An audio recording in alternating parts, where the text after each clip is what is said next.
This is Justin Case of American Newscape, joining our friend and mentor Joyce Rockwood here, showing us a path to dealing with excessive gas part 2. Part 2 of 2. Greetings, Joyce. Welcome back to American Newscape. I'm so happy to be talking again about this topic and offering some better solutions to this issue. Cool. In our last segment, we spoke about how many people experience excessive gas while eating a healthier plant-based diet. And you explained why that happens. Can you please share more about what our listeners can do to avoid it in the first place? Yeah, stop eating. No. Yeah. Stop farting. You ever hear of breatharianism?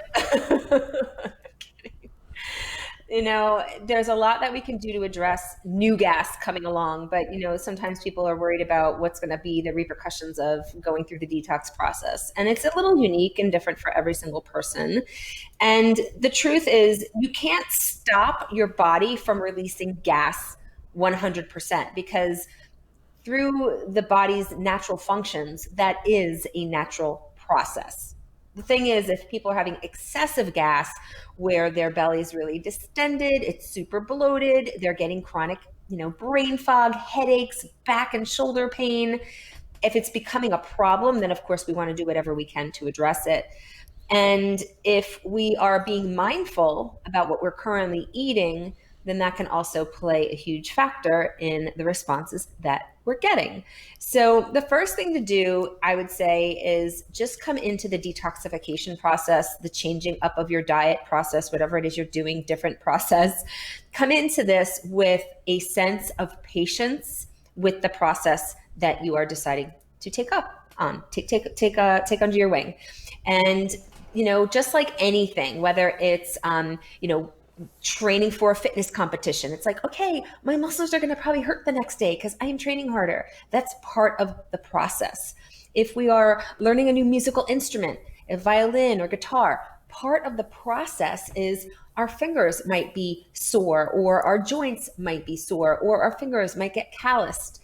So there's always things like that that go along with any process or change or program.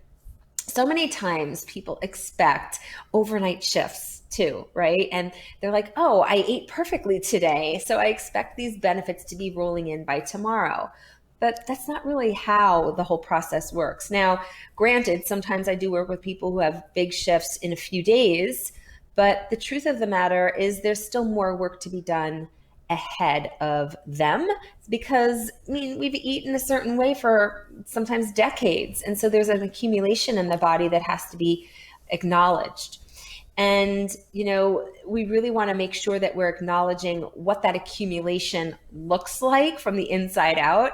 And so just really be patient with the process. Know it's going to take some time to experience the results that you desire. Before I go on, do you have anything you want to say? Well, I would. Yeah, I do. It's any transition in life is, in essence, it's a journey. We can dread it or we can enjoy it.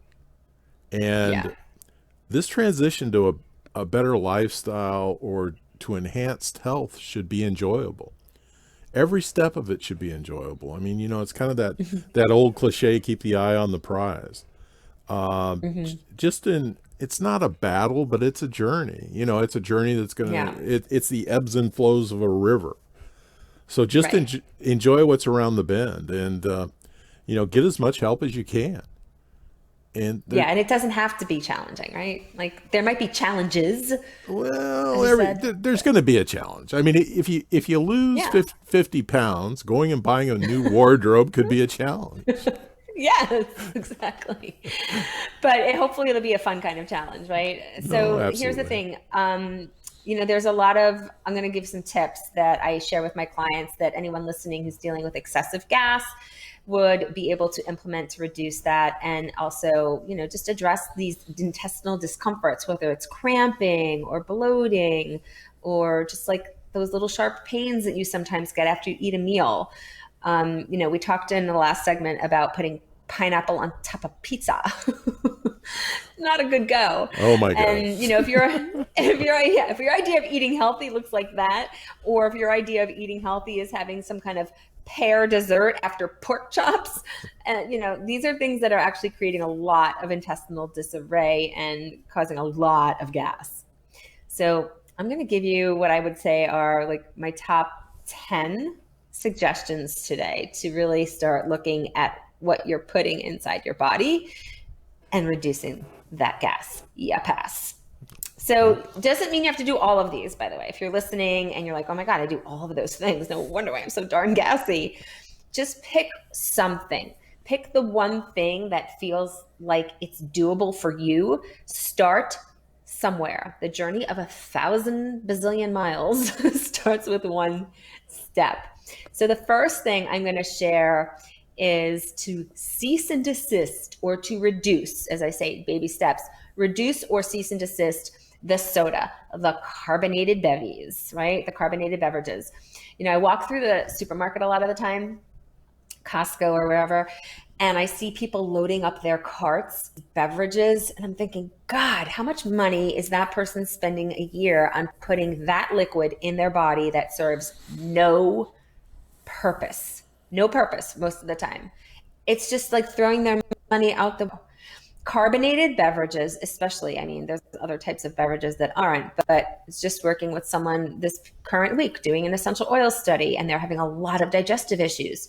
They asked me about drinking a bubbly water, a Pellegrino thing. And I was like, look, it's better than soda for now, but it's stepping. And the reason why carbonated beverages are so problematic is because if the thing you're drinking is full of bubbles, it's going to make you full of bubbles. And it's going to create a dissonance. It's going to create gas in the body, and it's going to slow down your digestion as well. Plus, most of those drinks, unless they're like Pellegrino, are loaded with a lot of colorants and synthetic flavorings and sugar.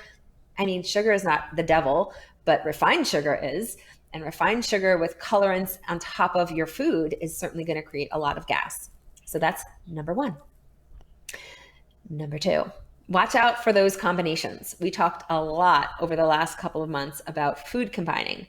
Fruit with any other food group, for the most part, few exceptions, are going to create a lot of gas in the body. Fruit should always be eaten alone. You can go back to the 80s with Fit for Life. I'm not the inventor of this concept, but fruit should always be eaten alone. It'll always help your digestion. If you're currently combining it with other dense foods that are like proteins and starches, that's going to turn into an inferno in your belly. So it'll be a very simple shift, and you'll get immediate results with that. You'll be amazed at what you can accomplish in a day when you just switch around some of these combinations. And then some starchy carbohydrates like breads and pastas mixing with tomato sauce can be very acidic and very gaseous in the body. So don't get mad at me. You can just swap out the tomato sauce for some red pepper sauce instead, and trust the process. It tastes amazing, and you will not be as gassy. So that's the second one. Watch out for some of those food combinations. Okay, number 3. Here we go. Avoid eating heavy meals in the morning that include things like eggs and toast, protein and starch together. Really problematic. Jam on bread. It sounds like some kind of Sound of Music song or something there. Nut butter on toast. Another common thing that a lot of people who eat, quote unquote, what they think is healthy, like almond butter on toast, it's very gaseous. Instead, we'd swap it out for coconut butter or an avocado. And so those kinds of poor food combinations repeatedly being consumed are going to blow the body up, distend the belly, create a lot of that brain, create the joint discomfort, make you irritable and moody, cranky. We don't want any cranky pots in the crowd. And so that would be your third one, excuse me. Your fourth suggestion. Okay, I used to fall into this category when I first started becoming more aware of eating a more vegetarian-based diet. And this is one my clients come to me with a lot of the time. Eating all of that fake soy-based, very highly processed food that is designed to simulate something that you're choosing not to eat, like chicken or bacon, no bueno. We really want to focus on bringing in more whole plant-based foods that are not heavily processed, right? So denser things that are going to make you feel a little bit more satiated. You go for yams, kabocha squash, potatoes, even if they're red bliss versus the brown skinned ones, much less starchy. There's so many different types of pastas on the market today that are made with cleaner ingredients. Yes, they're processed, but again, stepping stones. That's cleaner in the body and less gaseous than most of these tofu type, wheat gluten type of foods that I used to eat a ton of, that were blowing me up with gas and making me super physically puffy. So that's number 4. Get rid of a lot of that soy stuff. Okay, number 5. This is one I've talked about before. It's a very common combination that almost every single culture combines. It's a combination of foods that almost every single culture habitually eats, I should say. And that's protein mixing with starch. Now, this doesn't mean you can never eat chicken and rice or steak and potatoes. But what it does mean is if you're going to eat those foods, know that there's a negative repercussion. Put the big salad first. We've always talked about that as well. And make the indulgent meal that's not well combined the last meal of the day. Okay, so some extra tips in there for you. That was number 15 in starch. Really tricky. Number 6, nuts and eggs and avocados in salads. I was talking with a woman this week who's in my essential oils coaching program, and she posted something in my private Facebook group and said, I love big salads. And I said, well, what is the most recent one you're eating? And so she posted this long recipe, which was awesome. I was all excited that she's eating her big salads, but there was a lot of tweaking that I could do to improve the way in which that salad is probably resonating in her body after the fact, because she's actually dealing with some gas. So if you're going to put nuts in the salad, don't put the eggs in the salad. If you're going to put the nuts in the salad, don't put the avocado in the salad. Pick one of those dense foods, okay? That's number 6. Number 7, ginger tea reduces gas, right? We're talking about all the things that cause it. Let's give you some solutions. So ginger tea, you can make that at home, super simple, with ginger tea bags. You can slice up fresh ginger root, shred it, put it in a pot of water, boil it for a few minutes, let it simmer for a few minutes more. When it cools enough to drink it, just sip that. You'll be amazed at how well that really quells the gas. It's very clarifying to the palate, and it's also very cleansing for your blood. And it's anti-inflammatory. And then, so that's number 7, ginger tea. You can also get some charcoal tablets. They come in little capsules. They're very wonderful to have on hand when you feel like that excess gas is going on. And digestive enzymes, I work with digestive enzymes with my clients too. So those are very helpful for breaking down the undigested food particles that are not turning into usable energy. So again, when we really manage our digestion, we will have less brain fog, less gas, less bloating, and we'll have more energy. Number 9, this one's physical. This one's not food. So inverted postures, standing on your head, doing some shoulder stands like in yoga, doing the downward dog, right? I know these might be difficult to do in the middle of the office, but close your cubicle door or just, go to a private place and just tip yourself upside down. It does wonders for getting the gas that's stuck out of your body. And just know if you do it, it's probably going to fly out. So make sure you're in a place where you can feel free to let that stuff go, because if you keep holding it in, it's going to ferment again. All right, so inverted postures. And massaging the belly works well too. And then the 10th suggestion, number 10, drum roll, avoiding eating late at night and sleeping right away. If you have like a type of job or occupation where you're eating late at night and it's difficult to change that, at least eat and sit upright for a full hour or longer before you lie down, okay? That is going to do wonders for improving your stomach's ability to digest the food that you just consumed. One thing, and those are all great suggestions, one thing I'd like to add, people that, if you're eating something that is giving you gas, that it is unusual, that people don't typically pay attention to what you eat, that can be a sign of a food allergy. It can actually be going, imagine that you were allergic to, peanuts, for instance.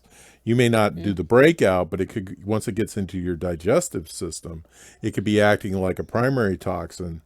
And as your body fights it, it generates, as it breaks it down, it's going to generate a tremendous amount of gas, just like people that have gotten food poisoning, either botulism or salmonella, can tell you. But these are great tips, Joyce. And I did a lot better on your test than you might imagine. Okay. Where did you get flying colors? Well, no bubbly sodas, but Okay. one thing you didn't bring up was artificial sweeteners, and I can't imagine that they're not a Well, I detriment. said when the beverages, I did actually. Well, yeah, of course. And the fact that I put it, Refined and processed sugars. the fact that I put it in my coffee, I'll give myself a gold star. But no, these are great suggestions. Is there anything else you'd like to share with us before we take off today? Yeah, actually, two things. First is, sometimes people are eating foods that they think are healthy and they're having these adverse reactions to them and they don't know why. Peanuts is actually one that you brought up, which is interesting. I actually tell my clients to not eat peanuts, and people look at me like I'm crazy. Peanuts, when they're roasted, are very rancid, as any nut is. And in the raw state, peanuts are just not digestible. So if you're eating peanuts and you're having an adverse reaction, whether it's peanut butter or the actual peanuts themselves, then that's something that we can look at. Okay. So sometimes the reaction you're having is warranted. I'm not saying you deserve it, but it's warranted based on the food that you might be consuming. So you deserve to feel that gas from that peanut. But my parting thoughts would be, look, if you're listening to this and you're thinking, heck, I've been going about this whole plant-based thing all wrong, then reach out to me so we can revisit your approach to what your plant-based diet looks like, come up with a very simple way to figure out how to implement some of these new tips and tools and suggestions into your life so that you don't keep walking around so gassed up and so gassy all the time. I mean, we've talked about, going bananas. Well, I don't want you to go berserk. Not only am I excited to support you and see you conquer your gas issues, but I might even crack a few jokes. As a colon hydrotherapist, that was one of them. Yeah. And I'll remind everybody, Joyce does offer 30-minute consultations on the phone free of charge to help point you in the right direction, whether you're working with her or somebody else that might be able to help you. Hey, That's right. thank you for putting up with us, people. This has been Justin Case and Joyce Rockwood getting after a logic-based, whole foods, plant-based diet. Thanks for joining us. Remember, free gifts, additional information, and links are provided in this video's Read More. Please be sure to subscribe to this channel to stay connected, and please connect with Joyce in the links below so you can learn some new healthy suggestions and how not to go berserk and or bananas.